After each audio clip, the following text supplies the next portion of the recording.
اسلام میوانین گلک ریز دار کو د کنگره پارتیا دموکراتا کردستانی دشی بشدارم بونه میوانی کردستان 24 داویزان یاری مگرتن جوان هم تینه جمته فرموز بله زمالم بردامن لسر رومالکرنا کنگره 14 پارتیا دموکراتا کردستان بووی گشتی من میوانداریا روزنامه‌وانه که پارتی کریه بووی که کو هنده که جبلی مجارن کو پیشترمه بحث کرینه لسر نواروکا کنگره پیرا و پروگرام و راپورتا سیاسی و دیسان سکالا و پیشنیار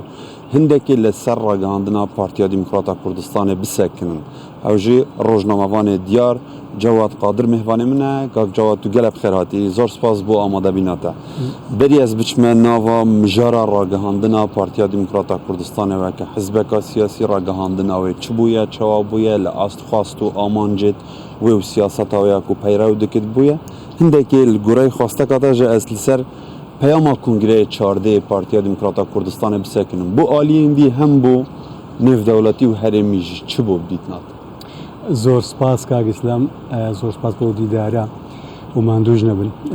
من پێم وایە کۆنگرە هەڵگری کۆمەڵێک پەیام بووە بەڵام ڕەنگە وازەحترینیان ڕوونترین پەیام کە هەیبوو و لە مناقەشاتی ناو کۆنگرە لە وتارەکانی لایەنە سەرەکیەکانی ناو کۆنگرە دەرکەوت کرانەوەی زیاتری حزبە لە ناوخۆ لە بەرامبەر بە حزبەکانی تر و لە بەرامبەر بە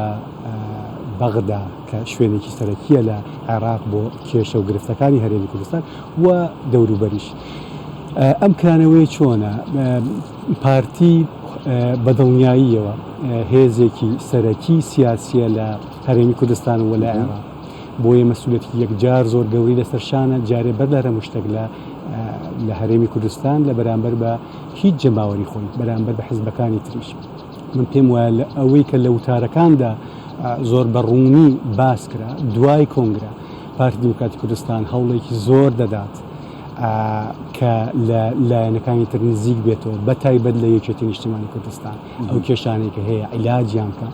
عیلاجکردنی و کێشانە لە بەرژەوەندی جارە بەر لە هەرموو شتێک پارتی و یەکێتی خۆیاندایە وەکو حزب اینجا خواستە هەمی ملەتیەش بەدڵنیایی خواستی هەموو میلەتە ئەم گرژیانەی کە لەو چەند ساڵی ڕابردوو دروست بوون لە نێوان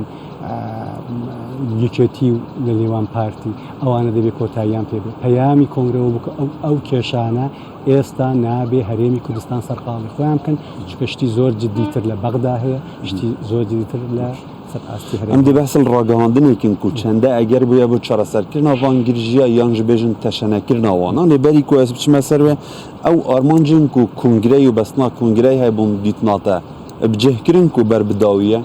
بەدڵنیاییەوە من پێم وایە بەر لە کۆنگرە و لەم دوو ڕۆژ سێ ڕۆژەی کۆنگرەش ئەوەی کە هەمومان ئەوانەی کە کەوادری پارتین چاومان لێ بوو کە ئینسجامی ناو حزب پتەوتر بکرێت ئەمە لەسەر ئاستی قیادە و لەسەر ئاستی ژێرەوەی قیادەش من پێم وایە ئەو ئامانجە زۆر بەباشی پێکا و زۆر بەباشی هاتە دی ئەم ئینسجامە لە وتارەکان لە ئەو لیژنانەی کە مەشغوڵی ئیش و کاروباری کۆنگرە بوون زۆر بە جوان ڕوون بووە من پێم وایە نەفەسێکی زۆر یەکانگیر و منسەجم لە کۆنگرەدا هەیە کە ڕەنگداتەوە لە دەرەوەی کۆنگرە کە ئێمە چاوەڕین و خەڵکی و جەماوەری پارتی جواد ئەمە سەر ڕاگەهاندنێ بسەکنن چونکی 21 ساڵات ناو ڕاگەهاندنا بێ حزبێدا شوڵکە ینی حتا تا ڕێڤەبراتیە هەن دەستگاهان ڕۆژنامەیان جکریە دیتناتە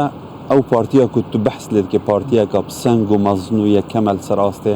هەرێما کوردستانی و بێژن عێراقیش بۆ ئەوەیەکی گشتی ڕاگەهاندنا پارتیا دموکراتا کوردستانê berî û tunûke û bû dahatî jil ast xwast û amanc û bijin peyam û siyaseta vê partiyê bûye eger em raşkawane bi hez bike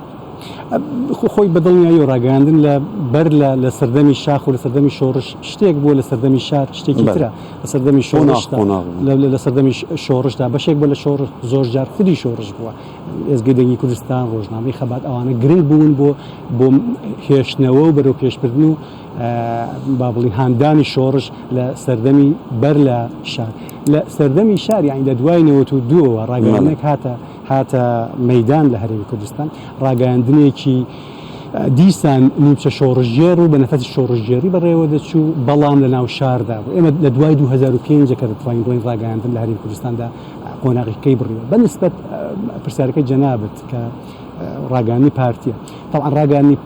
ڕاگەاندن لە پارتی یەکێکە لە خانە و مەکتەبە هەرە گرنگەکانی ناو پارتی وکات کوردستان احتیمامێکی یەکجار زۆری بە یعنی بایەخێکی یەکجار زۆری داناوە بۆ ڕاگەاندنەکانی خۆی چ بۆ ناو خودی حزب چ بۆ دەرەوە هەرکێکی زۆر گەوری لەسەر شانە لەوەی کە ئەو پەیام و ئەو مەبەستانی ئامانجانی کە هەیە لە ڕێگە ڕاگەاندنەکەیەوە بگاتە دەرەوە. چەند ئەوە گەیشتووە ئێمە ئەم 10 ساڵە کە تێداین ئەگەر وەکو ئەوە دایبرین وەکو پێوە دایبرین ڕاگەاندنی پارتی تەنەوعێکی زۆر زیاتری هاتناوێت نەبوو پێشتر. کۆمەڵێک ڕەنگی جیاوازی هاتناوێت کە نەبوو پێشتر ئەوانە لایەنی ئیجابینە. بەڵام دیسانیش هێشتا ماوە کە ڕاگەاندنی پارتی ببێتە ئەو ڕاگەاندن نیشتیمانیەی کە پارتی هەڵگری ئاڵاکەیەتی یعنی لە ڕاگەاندنێکی حزبی بە کاملی بێتە دەرێ ببێتە ڕاگەاندنێکی کامل نیشتیمانی کە تەعبیر لە پەیامی پارتی بکات. یعنی قۆناغا بورین ڕازی بووینە یان دێ کارن سەرکن کوشتنیکە ڕاگەاندنا پارتی نیشتیمانی بەنی بەرەماتە نیشتیمانی نەبووە بەدڵنیایی و نیشتیمانی بوو بەڵام نەیتوانیوە کە دەنگی زۆربەی هەرە دەنگە جیاوازەکان کە ڕەنگە زۆر پڕەنگ بوو بن لە خۆیان بگرێت ناڕزایەتەکان بێنێتە ناوخۆی لە ڕاگەاندنی پارتیدا ڕەنگ بداتەوە لەوەدا ئیشی ماوە بیکات و من دڵنیامە دوای کۆنگرێویشە دەکات. دیسانیش ئەوە جەخت بکرێتەوە ڕاگەاندنی ئێستای پارتی دموکراتی کوردستان بەشی هەرە سەرەکی ئەو ڕاگەاندنێک ئێستا لە هەرێمی کوردستاندا هەیە بەشی هەرە چالاکی ڕاگەاندنی و ئەلامەکە لە کوردستاندا هەیە بۆی ئەرکیشی زۆر قورسترا زۆر ئاساییە حزبێک ڕاگەاندنەکەی کامل حزبی بێت زۆر ئاساییە حزبێک زمان حاڵی ئەوان بێت چونکە ئەم حزبانە ڕەنگە ئەم دەسەڵاتە مێژووی و شەرعێتە سیاسیان نەبێت کە پارتی هێتی ڕاگەاندنی پارتی دەبێت ڕنگدانەوەی قیادە و قاعیدەی پارتی بێ کە خۆی بە نوێنەری کوردستان بە هەموو پێکاتە بە هەموو هێز بە هەموو لاەنە سیاسی دەتر ئەمە سەر ناوخواستێکنین چەندە ڕاگەاندنا پارتی شایە پەیاما پارتی ئامانجم پارتی سیاسەتا پارتی زمانên دینیشە حتا عێراقی و گەلانên دیش بدت. من پێم وایە ئیش ماوە لەوەدا بکرێت من پێم وایە توانی بێت سەرادەیەک بیکات بەڵام ئیشی جددی ماوە کە لەوە بیکەم بۆیە بۆ نمونەیەکێک لەو شتانەی کە ڕاگەاندنی پارتی واجبە لەسەری بیکە ببوورە ئەوەیە کاتەکە گرژی دروست دەبێت لە هەرێمی کوردستان کاتێکە گرژی لە نێوان حزبەکان دروست دەبێت ئەمانە جددین ئەمە تەسیر لەسەر ژیانی خەڵک لەسەر بژێوی خەڵک لەسەر چارەنووسی هەرێمی کوردستان دەکات ڕاگەاندنی پارتی دەبێت زۆر مەسئولانەتر بێت دەبێت یەک بیر لەو کاتەوە کە ئەم گرژیە دەبێت تەواو بێت و دەبێت کار بۆ کەکە و گرژیە نەهێڵێت لەوێدا دەبێت نیشتیمانی بێت لەوێدا دەبێت نەفەسی زۆر درێژتر بێت. من تەسەوڕ ناکەم کە ئەمە بە کاملی کرابێ دیسانیش ڕاگەاندنی پارتی یەک شوێن نییە کۆمەڵێک با بڵێن دەستگا و کۆمەڵێک ڕنگ و کۆمەڵێک چەشنە کە بە گشتی ئیشی خۆی کردووە بە باشی کردوێتی بەڵام ئەگەر ئەس دومایک پرسیار بکەم یعنی وێ دوو پرسیارێت بێژم پێک بەشتا بگەم ئێک هەمی دەستگایان پارتی دیموکراتی کوردستانێت کوت ڕاگەاندنن هەم بنرا و بیسترا و خوێنرا و یعنی هەمیە گرنگی پێ تێتەدان یان تنێڤگاوێ ئەوەن یان کو تێنە دیتن کە تەلڤیزیۆن و ئەو مژارە ڕاگەاندنێ چەندە خۆت ناوا کۆنگرەیە پارتیە چاردێدا دیتیە بدیت نادە هەند هاتیە وەرگرتن گرنگ هاتیە وەرگرتن بۆ داهاتی خۆی لە کۆنگرە